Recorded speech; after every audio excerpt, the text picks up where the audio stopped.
Well, EA have confirmed the official TOTS schedule now, and it is a lot different actually than we expected. We did get it right though. There is no live team of the season coming up this year, which I think no one's really that sad about though. And we do have a couple of new teams that is pretty exciting too. And we have flashback SBC leaks right now. We have got a pretty big icon SBC leak as well. Pack leaks, a lot of stuff to talk about actually with team of the season. Evolutions too, we've got a lot of stuff in general to get into. If you guys would like to buy coins, you can go to mmoxp.com.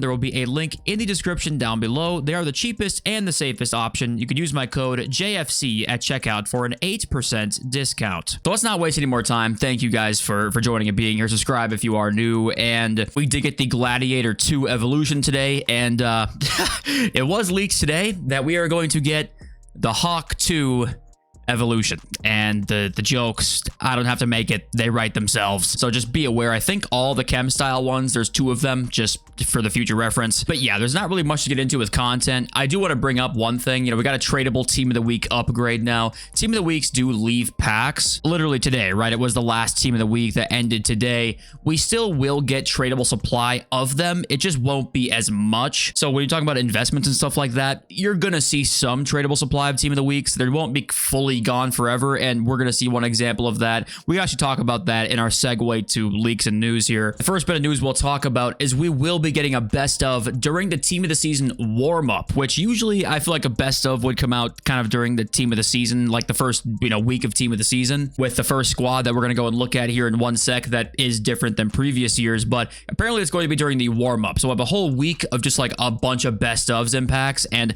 of course what this means then for the market, talking about that, we'll get into in a little bit fully, but you can imagine what I'm going to say. Any expensive cards of any card type, FUT birthday, fantasy, and winter wildcard, grassroots greats, you can expect you kind of got to sell everything at this point. And there will be some team of the weeks probably coming back into packs, which will affect some of the team of the week prices, of course. Nonetheless, I always like best ofs. I think everybody likes them. Put them all in there. You might as well with promo cards, being irrelevant so quickly now, unless they're put into an evolution, right? They're very irrelevant very quickly. You might as well let us get them in packs just either for fodder or for 10k discards, right? I think personally they should have 100 promo cards in packs during all team of the seasons, because why not? I don't really see why not. But okay, let's move on to the title of the video now, and the TOTS dates and just the whole order of the promo is a lot different. So let's discuss that, and then we'll talk about what that might mean. So here we go. The 25th of April, the first team is actually the Ligue 1 mixed with the Eredivisie and obviously the French women's league there. That's going to be the first league now, and no live TOTS. I was hoping if there was going to be no live TOTS, there would be a community team of the season or something similar to that. Looks like that's not going to be the case. They just kind of scrapped it all together, which...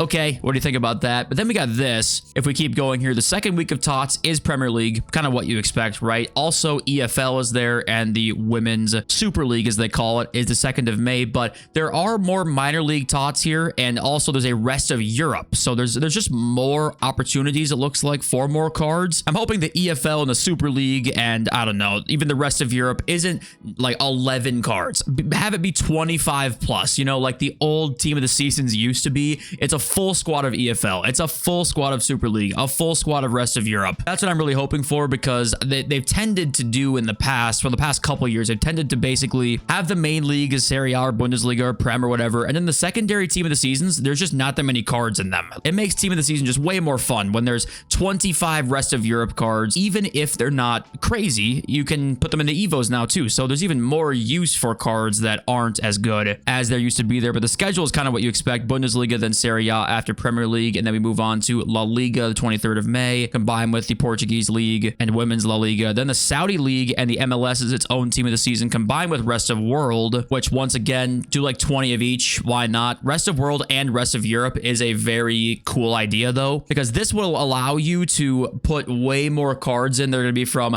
I don't know, Romanian League, from the Danish League. Just why not? Throw all those guys in there, make them cracked. You can't link them anyway. So this will open up more opportunities for like like more fun cards. So I do like that idea. And then the ultimate team of the season is the 6th of June. So it'll go from what, if you count warm up, April 18th to June 13th or so. Ultimate might be 2 weeks, so maybe it's going to be June 19th or June 20th. So a 2-month-long promo, a long time. Just hoping it's fun for us. You know, that's the most important thing right now. I hope they're not thinking, okay, GTA 6 is coming out. We didn't sell as well last year. We got to really hone in on making money for the rest of this year. I hope that's not the goal that shines through, because it's always their goal, but hopefully it doesn't shine through as much as I'm hoping it does. And we just have a fun team of the season, right? That's what I'm hoping for. And we do have a couple of interesting pack leaks now. One of them looks like literally exactly what it's called. We have the grind pack, which that's nice to see. 7 common golds, 3 rare players, hoping that's some sort of daily gold upgrade kind of thing that maybe will be silvers again. So keep in mind, do your daily silver upgrades in case that's what this is here. Max 93 TOTS guarantee pack, which I'm assuming will be maybe lower end weekend league or lower end squad battles rewards, something like that. We got the any TOTS guarantee pack there. And also down here, we have elite team of the season packs containing 5 of the players from the TOTS squads. And we also have the other one that's a premium team of the season pack containing 3. So it looks like we might have some ranks of champs or some divisions and division rivals giving out 3 team of the season player packs and some giving out 5. And keep in mind, we still have an 11 players pack as well. Is it in this other one? Let's go take a look here. Yes, it is right here. 11 team of the season players. So this one could even be higher, right? We could have a 3, 5, and an 11 actually, which would be pretty crazy because 11, you've got to get something okay. I guess combining both leagues, maybe you're not, but the fodder in that will be crazy considering there'll be 90 pluses. It's basically an 11 by 90 pack or something like that. And not much else here, 5 by 86 plus players pack. Don't really know what that could mean. And I think these are just store packs here. Best of campaigns, which, once again, highlights that we're going to get that. But yeah, it does look like maybe some better champs rewards here, and also a grind pack will be coming out. So hopefully that's an indicator of some menu stuff. I'll take anything at this point, I'm sure you guys will too. And then FUT Agent coming in, chiming in with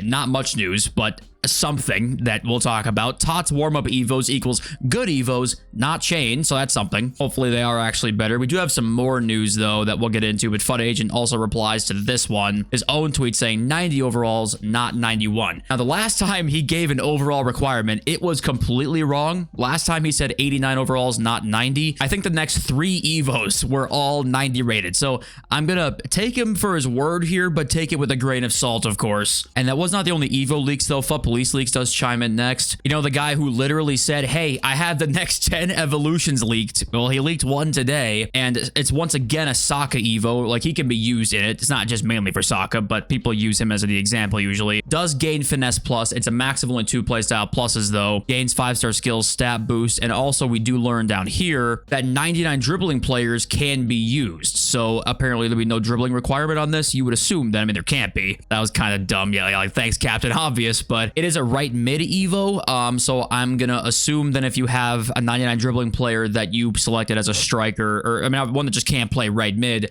unfortunately you won't be able to probably use him in this. But this is the only evo right now, and then the right back Kunde one that's been leaked for a week that we know specifics of at the moment, and then we have the Hawk 2 evo. So okay, and next up, I did not realize I did not realize just how good this card was. I didn't see his official stats until I just clicked on this. I saw him leaked. I didn't look hard enough at his official stats, and this is gonna be something. Quick step, aerial, and low driven on this Drogba SBC on this day icon. I am sorry if you're playing against this card. I'm sorry. 88 dribbling is a bit tough, especially if gameplay's bad. This guy's gonna turn like an 18-wheeler, but I mean, the quick step, the pace, the strength, he's still going to be a monster. So this is a crazy card. This is obviously leaked. And the rumor is Monday, because on the 21st of April, he was inducted into the Premier League Hall of Fame. And that's kind of people's best guesses as to what the date could be significant for Drogba. But yeah, nonetheless, I don't know. That's a crazy card. And this is one of those that I want to say could make fodder move. I still think it probably would slightly make high-rated fodder move, but people have so many strikers now that it still maybe wouldn't, which is crazy to say nowadays with this Drogba with 3 playstyle pluses, but I genuinely don't think that's a guarantee to make like high-rated fodder move a lot, like the Hullet was or something like that. But next up here, Frankie de Jong, SBC. Stats are not official on him because AC does say down here no Trivela plus on de Jong apparently. So why give his prediction Trivela plus? I'm not exactly sure. But yeah, funny that we're getting road to the final cards during the semifinal, which I mean that's fine, but just an interesting choice there. And pros love de Jong, by the way, so he's obviously very good in FIFA. I'm assuming he's gonna be a very good SBC. It's not the only one actually. We do have a PSG player, and can you guess who it is right now? Just who do you want it to be? That's the question. Who do you want this PSG player road to the final SBC to be? Let's go check out if you're going to be satisfied or not satisfied. And here it is. It is Lee Kong-in, which top replies not happy. The guy doesn't even play. And yeah, even PSG fans weren't too happy, but PSG road to the final. Okay.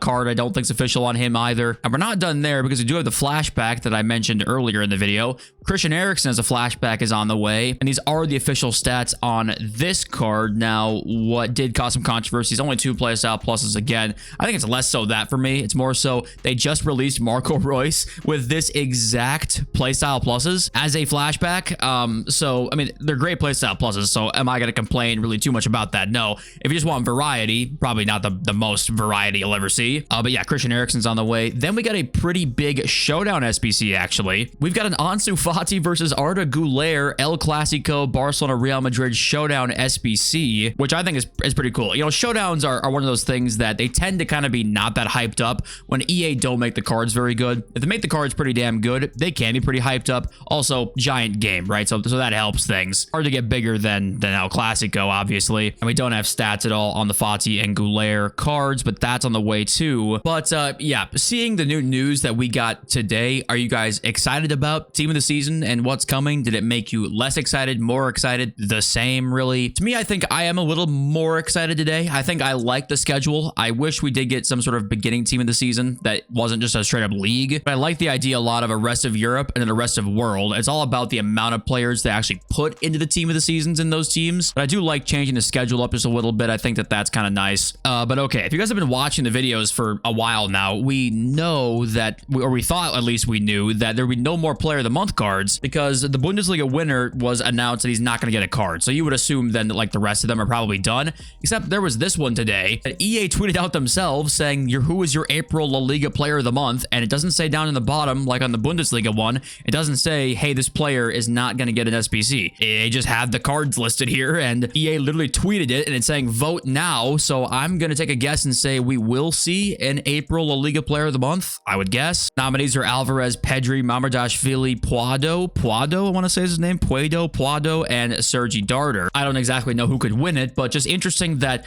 apparently I'm assuming we're going to get one here. Does that mean Premier League is still going to be up? Does that mean that Serie A and Ligue 1 still are all going to be good? I'm not sure. We'll keep you updated with that once we hear the news, but it would be nice to keep getting Player of the Month. And also, guys, we did get the Premier League Team of the Season voting open, so you can go vote on that. We've talked about many times on the channel. Voting probably doesn't mean too much, but it might mean 3% of what they choose. So maybe if it's 3%, you get 0.1% of a 3%. Do the math on that, and that's how much your vote actually matters. But you can technically vote on the Premier League Team of the Season if you want to go and do that. And what's kind of crazy is we are only going to get, at least in terms of just what's in the nominees right now, there is one Man City player nominated for the Premier League Team of the Season, which means we're going to be getting a ton of new cards this year because usually Man City takes up 7 of the cards in the team. We're going to get at best Erling Haaland, and that is it. So just thought I'd throw that in there. It's going to look probably a lot different this year than most years for Prem Team of the Season. And also going back to yesterday's, or was it 2 days ago's now? 2 days ago's, I think, leaks about the big evolutions, right? The 94 plus evolutions or whatever. There was this tweet from Donk here saying they are for sure objectives / SBCs. I said they probably were, but I didn't know for sure. This does seem to confirm that. Those playstyle pluses, those rolls as well, and obviously the flashback card designs are going to be, but he does confirm that. And I just wonder, you know, are they going to make those objectives like crazy hard to do? Are those going to be like a skill gap objective, or is it going to be just a time objective like play 20 squad battles games to get a 94 rated Evo? Or is it going to be like, say, I don't know, weeks long long, win 50 games in champs out of, say, there's like 70, or just a hypothetical. Say it's like 45 of 60 wins in champs, and it's like over weeks at a time, or if it's just a time objective. Curious, because those look insane. But either way, Don confirms it's going to be an SBC or an objective. And okay, with the market right now, we have a best of coming into packs, which is you cannot in good conscience hold on to these cards. Like this Marcus Rashford 3.4 mil, you can't hold on to him. I know that card's insane, right? Obviously, if he is in packs, he will drop. It's just as simple as that. Let's keep looking at FUTBIN Popular and looking for cards that you would want to sell right now. These are all SBCs. Okay, let's keep looking for one tradable card you might want to sell, even like a Pavard, right? 202,000. This Mullen card, 537. Just the funny thing is, actually, if they end up not in the best of, they'll probably go back up and rebound because they're being panic sold. But you cannot take that chance, because there's a chance that Mullen goes from 530k to 300k in like 3 hours, and you just don't want to take that risk. So right now, considering it's team of the season, considering all this stuff, evos are coming out, you just want to be liquid. Unless you're invested in stuff, there is no way I'd want to be into cards right now, unless you're just trying to have fun, of course. That's very important. But if you want to just be the most diligent with your coins you can be, there is no way I'm buying anything. And right now, I'm almost liquid on both accounts. My PC account's got like 5 mil you saw earlier. I'm just going to stay pat for the time being. My PS5 account, I saw some fodder investments in there, but I'm going to be trying to stay pat as much as I can. And you guys know I love investing in fodder myself. It's already going up. You've already done good if you bought some early on. 89s are slowly trickling up, right? Remember 89 informs were 11k, right? We were like, what the hell is going on here? This is just all pure hype. So this does show